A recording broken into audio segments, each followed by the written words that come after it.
Hello again YouTube and welcome back to our family. If you want to learn more about the reptile hobby's favourite, the ball python, then you are in the right place. So if you're enjoying this content, to show your support, please smash that like button. If you haven't done already, consider subscribing to my channel, and any questions or queries for me down in the comment section is where you need to be.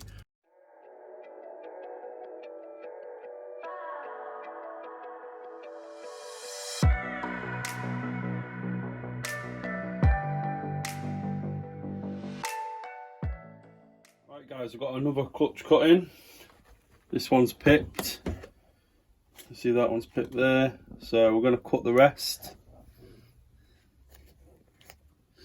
It looks like a het in there, but we'll have a look when we cut it anyway. So this is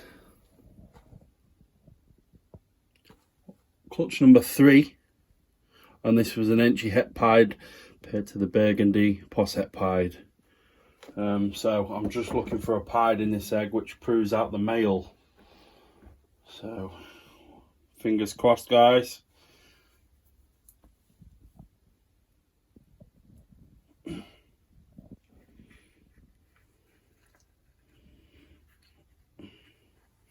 So everything in this clutch is going to be possible het for Burgundy. We've got an Enchy in there.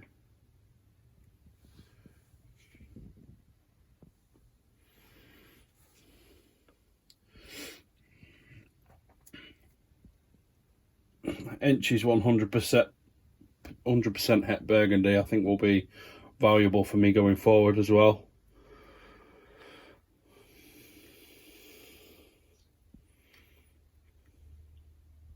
Another one, this one's even brighter.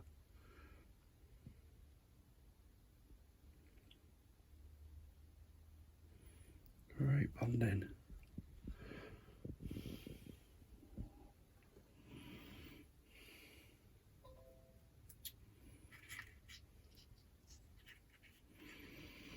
Oh, I saw white then. Well, it could have been the snake's belly. Let's not get too excited. Don't even want to lift it. Oh no.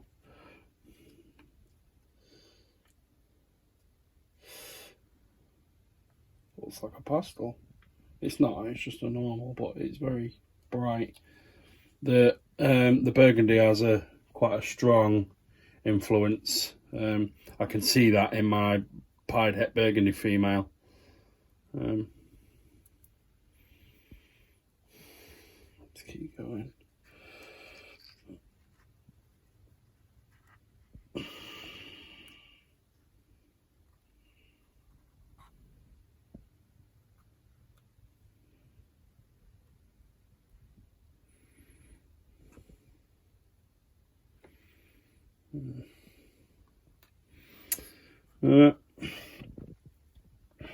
Really pretty looking snakes, really orange. I would doubt that's coming out well on camera, but the Burgundy seems to be making them really orange.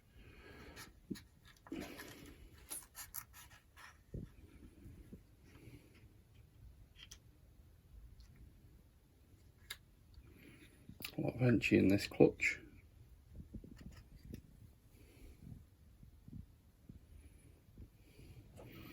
Which is nothing wrong with that. I absolutely love Enchy, so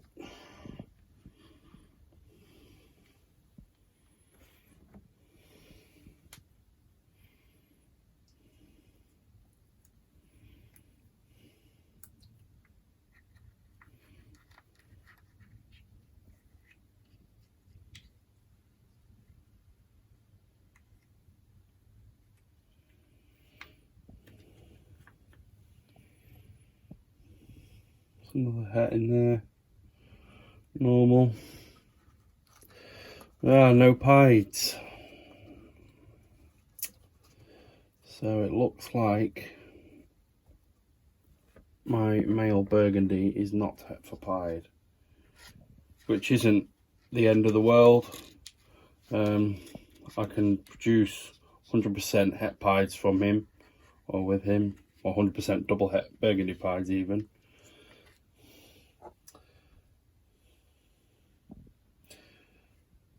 So you've got two very similar looking normals there. next to each other, these two, and then that one's thrown me because the colour in that one is way different. I'll have to see the head on that one. Maybe that one is enchy. And then this one, these ones have got quite busy patterns, and that one's really reduced. No, that one is enchy. I can see now. So I've got there 1, 2, 3, 4 inches, maybe 5, and then 2 normals. All of these are 100% het burgundy and possible het for pied, 50% possible het. That's probably not definitive. The male could still be het for pied. We only had a 1 in 4 shot on each one of these eggs, so we could have missed. I can increase my chances by pairing to a visual pied, but I didn't have a visual pied available at the time, so we'll go again.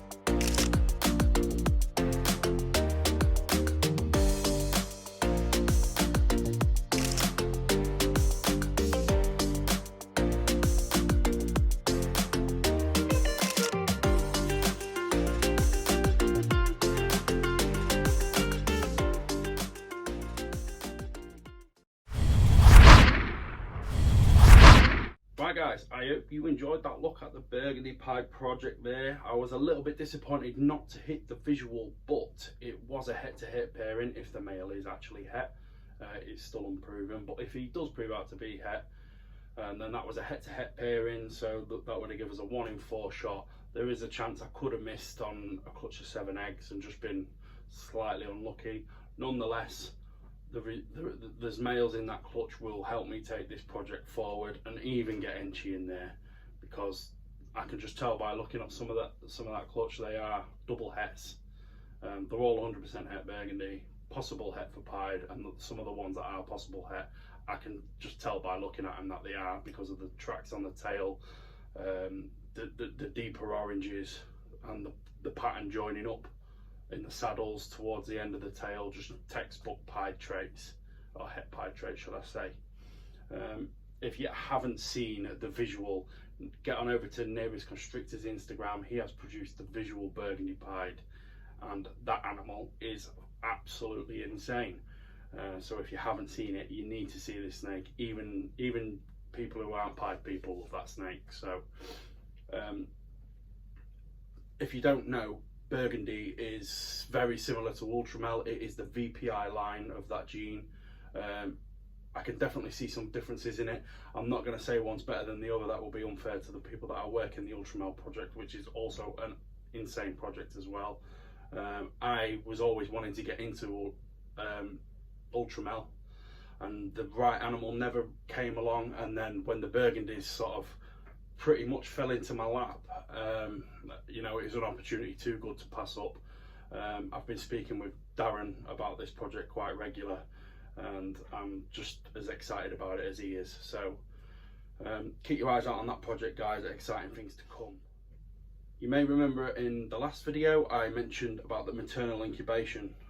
So this female, I have actually got a camera in her tub now, and I was using from shortly after she ovulated up until today to see how she reacts to a camera being in the tub. The security camera that I've got, one second, I'll show you it. So one of these guys, really inexpensive, but it's a good bit of kit actually. It connects to your Wi-Fi system, and then I've basically got a live link into that female's tub. And you might be thinking, you know, why do you want to do that? There's not a lot to see in gravid females, and that's what I used to think, and oh my god, I was wrong. These females that once they have ovulated and they start to nest, there's so much going on that we don't see. They're constantly rolling the eggs around, keeping the eggs mobile. I've seen a couple of times, probably on a daily basis, this female is scenting her nest. I don't know why she's doing it. I've been sort of speculating with Mr. Barrowcroft about why females are doing that. I was thinking that maybe they're doing that to mask the scent of the eggs that are going to come from any nest raiders. And Rob came up with the idea, and let's face it, he's probably right. She's scenting her nest to warn other females that this nest site is occupied. And that makes perfect sense if you're sort of trying to understand and study the behaviour of these animals. That does make perfect sense, but you know, it's still a little bit up in the air. I don't really know 100% why she's doing it, but it is still fascinating. When the camera first went into the tub, she did react to it, and I was a little bit worried about the IR, because it's an IR camera. And what has a ball python got on the front of its face? Basically infrared sensors. So to a snake, we're basically beaming light at her the whole time. She is aware that it's in there, but after an hour or so, she completely settled down and went about her normal routine. So I'm confident that the camera is not upsetting her.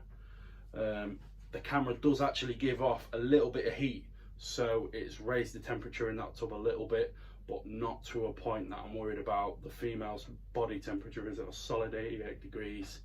So when she lays those eggs, I'm confident everything's rock solid in that tub. All I've got to do is just offer a little bit of humidity. I've been doing that as she's approaching her lay date, and fingers crossed it will all go well, and we should have some amazing footage to show you once she gets going. That's going to be it for this one, guys. I hope you all enjoyed it as always. Just before we go, just a quick update on a couple of other things. My banana lemon blast female ovulated a couple of days ago. That is a homegrown female again, so I'm very excited about that. It's my first time producing from a female banana, so fingers crossed for some female making males out of that clutch, or even some more females. You know, female bananas are just so valuable in any collection. So you know, I'm excited to produce some more of them. Hopefully, I don't want to count my chickens yet. She is a first-time mum. She was just over 1,800 grams before she ovulated, so you know, a little bit on the small side. And she sort of caught me off guard. She was another one of those that built follicles very quickly, and because of what happened with the pied girl, I stopped that feeding even though she was probably willing to still take food. I didn't want her to still have food in her, partly digested, when she's laying those eggs. So that's just me being probably overly cautious, but I'd hate to lose another like I lost that pied. Anything else? So there will be some more videos to come. They've got some clutches approaching their hatch date now. If you remember the scaleless head Cinnaspin female who randomly just dropped a clutch for me. Ever since I've had her, she's not eaten for 10 months, never been paired, and she dropped a clutch for me.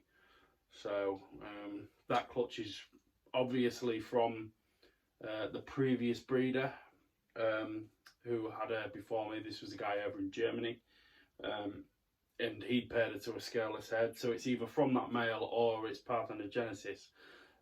We got 4 clutches from that eggs. 2 were infertile, so I had 2 fertile eggs, and one's died. So one's died during incubation, so it leaves us with the one left. It's got about 2 weeks of incubation left, so I'm sort of excited to see what the results are of that.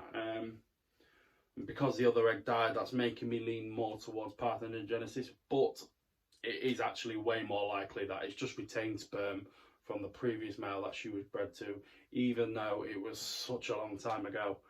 It's crazy how long these females can retain sperm for and hold on for, and no food for 10 months. You know, the move over here when she came over from Germany to here, that really put her out. It took her a long time to settle down, and then she never really got on the food. So because of that, I didn't pair her. She was well up to weight. She was over 3 kilos, this female, well up to weight. But because she wasn't eating, I deliberately didn't pair her, and you know, she's gone on to produce anyway. So strange one, but 1 egg left out of that clutch. So it's a bonus clutch, so got about 2 weeks for that one. So there is more exciting things to come, guys. More clutches after that. The maternal incubation video, guys. Stay tuned. I'll see you on the next one.